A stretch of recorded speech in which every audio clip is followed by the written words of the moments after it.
Ci troviamo a Venzone, splendida cittadina di origine medievale, fortificata, autentico gioiello del turismo del Friuli Venezia Giulia. Questa fu una delle città maggiormente colpite dal sisma del 6 maggio 1976, 50 anni fa. 47 furono le persone che purtroppo morirono sotto le macerie degli edifici e delle case che crollarono a Venzone. Ma non crollò tutto la sera del 6 maggio, perché alcuni edifici rimasero in piedi, come il Duomo e il Palazzo Municipale. Cosa accadde poi successivamente? Ci furono delle scosse di assestamento durante il periodo estivo che si intensificarono poi a settembre, quando arrivò la terribile scossa del 15 settembre 1976.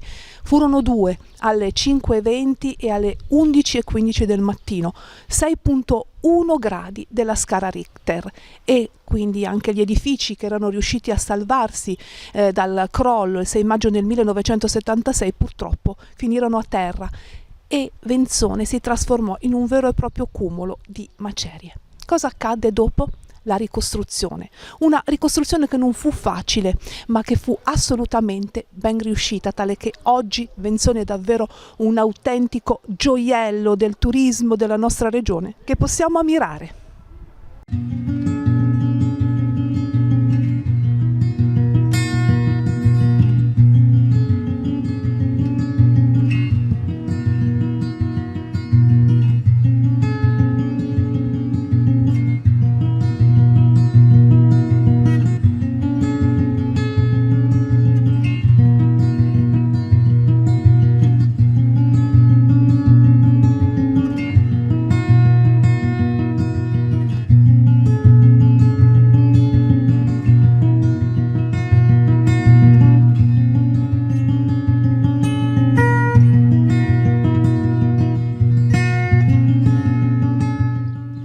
E noi abbiamo scelto proprio la città di Venzone per raccontare una testimonianza, quella di Patrizia Job, che è stata una docente e anche dirigente scolastica, da tanti anni vive in Friuli Venezia Giulia. La sera del 6 maggio lei non era qui, non era in Friuli, ma lo era suo papà. Dove si trovava suo papà? Mio papà si trovava a Ospedaletto, che è una frazione di Gemona, ed era venuto qua per lavoro. Mentre io e mia mamma eravamo a Padova nella caserma, perché mio padre era comandante della stazione in Prato della Valle. Insomma, io sono un po' una voce del lontano, di quello che è successo nel lontano, anche se non chilometricamente, Padova. Ci trovavamo nella caserma e siccome è molto vecchio l'edificio, alla prima scossa mia madre disse: sono le camionette che passano, perché ogni volta che passavano le camionette si sentiva vibrare l'appartamento. Però poi, quando mancò la luce, io feci quello che non si deve mai fare, cioè lasciai lì mia mamma e anche il moroso dell'epoca, no, di mia mamma, il mio moroso, e corsi, feci 3 piani di scale, facendo 4 scalini alla volta. All'epoca avevo 21 anni e trovai rifugio in questa ampia, vastissima piazza che è Prato della Valle, insieme a tutte le persone vicine. E lì restammo per molte ore, praticamente quasi tutta la notte, e non sapevamo niente, ma veramente niente di niente. C'erano le notizie che arrivavano, ma così non. Vicino alla caserma dei carabinieri c'è anche la caserma dei vigili del fuoco, ed erano lì seduti, io questo me lo ricorderò sempre, erano lì seduti e ho sentito nel ponte radio gracchiare un pordenone. Allora mi sono avvicinata con lo spirito un po' dico curiosità, ma insomma della gioventù anche, no? E ho detto solo: mio papà e i miei parenti sono tutti a Gemona. E lui disse solo: signorina, si sieda qua vicino a me. E da quello ho capito che qualcosa stava succedendo nella nostra povera terra.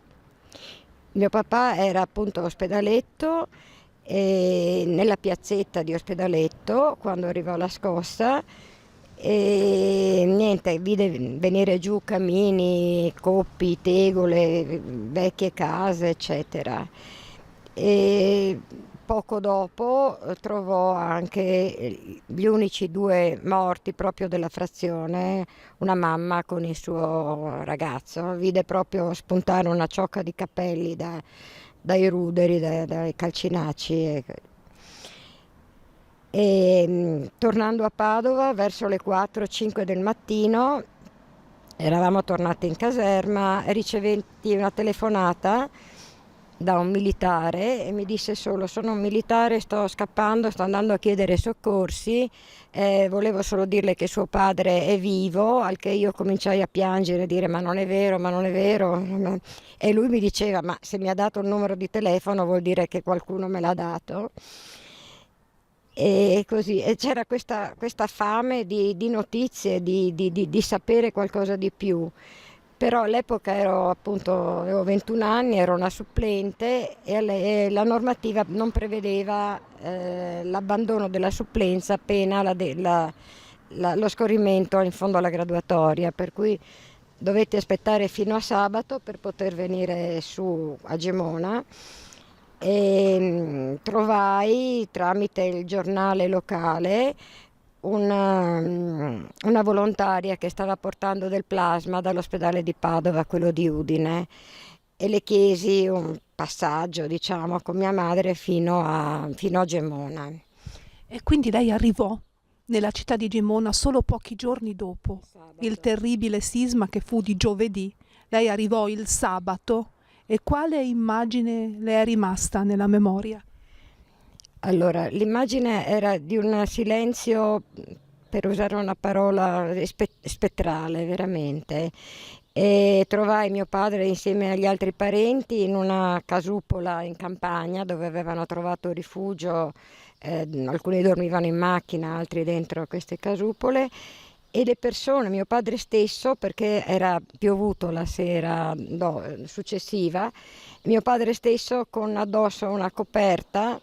Ecco, se io devo dare un'immagine, se voglio rendere un'immagine di una protezione, visto che hai perso tutto o quasi tutto, è quella di questa gente che girava con una coperta, avvolta in una coperta, per il freddo, per l'umido, per lo shock, ma soprattutto credo anche per un motivo così psicologico di tenersi vicini, ecco, abbracciati. Insomma, veramente delle immagini che non si possono dimenticare. Lei quindi è rimasta qui per un periodo, poi nel periodo estivo, immagino. Sì, sono rimasta da giugno fino a settembre e la casa nostra rimase in piedi, bene, lesionata, ma era rimasta in piedi e stavamo in casa. E con questa giaculatoria di mia madre, che ogni scossa, perché si susseguivano naturalmente, la giaculatoria di mia mamma è solo assestamento. Solo che con l'11 settembre non era proprio un assestamento, e quando cominciamo a vedere su pelletti lì, lampadari e tutto che veniva giù, io feci la stessa identica cosa che a Padova, lasciai mia madre lì e scappai in strada. E con settembre così la scossa fu molto forte e io vidi la mia casa, che è una vecchissima casa, rimasta in piedi, come le ho detto. Vidi la casa, ero in strada, vidi la casa piegarsi verso di me e io pensai: questa è la mia tomba, perché non è possibile che una casa torni su, e dopo tornare su.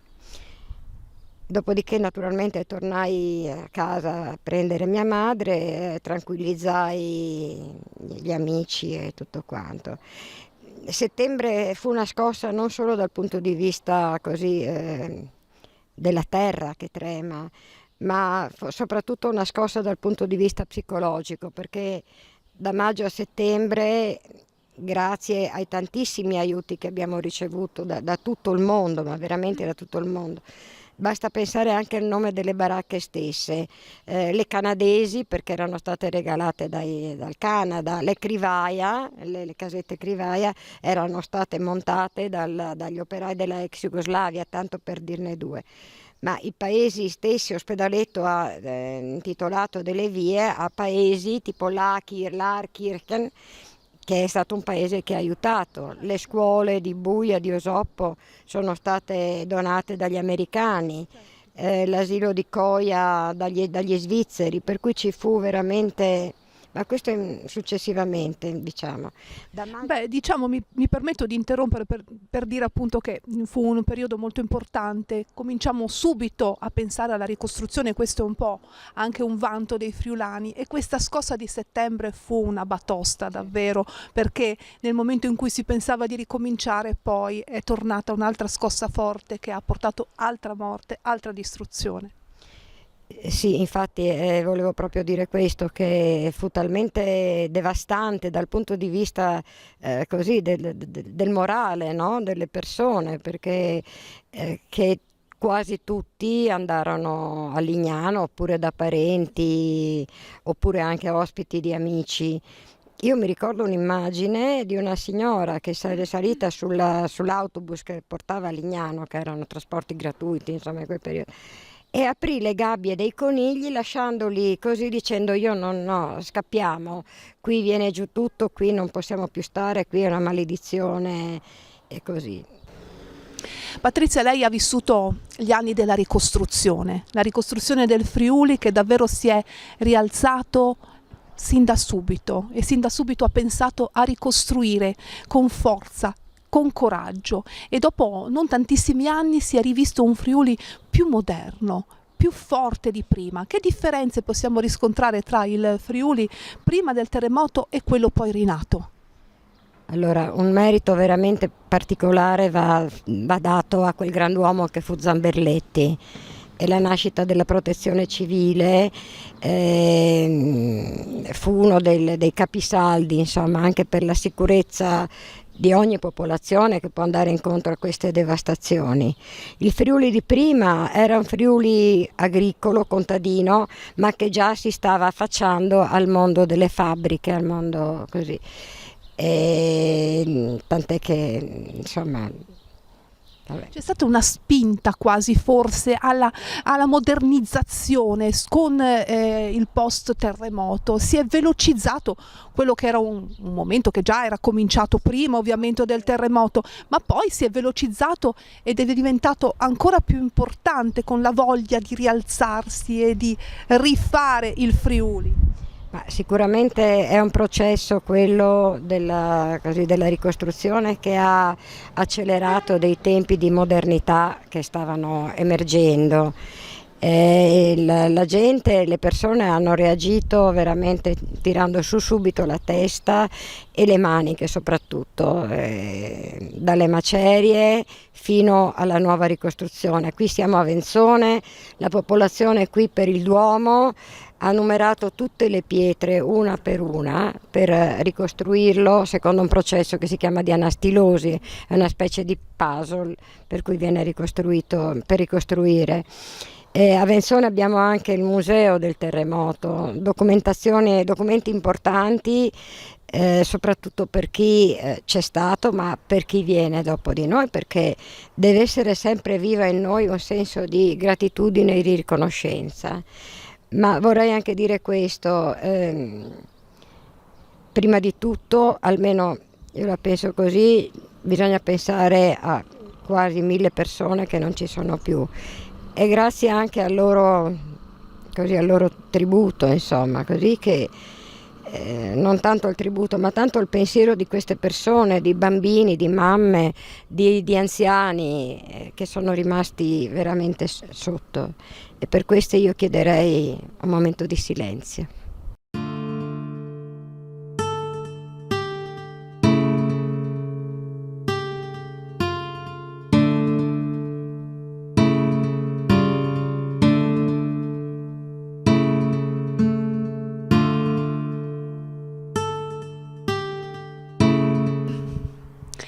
Ci siamo spostati da Venzone in una località chiamata Rivoli Bianchi. Perché, Patrizia?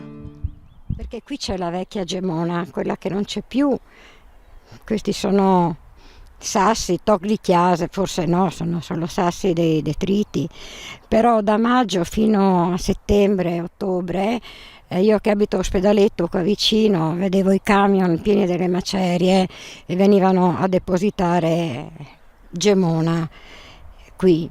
E il posto è particolarmente brullo, adesso è coperto da vegetazione spontanea così, ma è un posto dove soffia il vento e a me vengono in mente le parole di quella bellissima canzone cantata da Marlene Dietrich e poi ripresa da John Baez.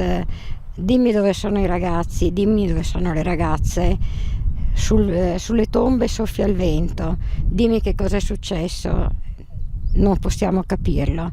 È una canzone che parla di guerra, ma parla anche delle nostre guerre, dei nostri terremoti personali, dei nostri terremoti materiali che abbiamo vissuto.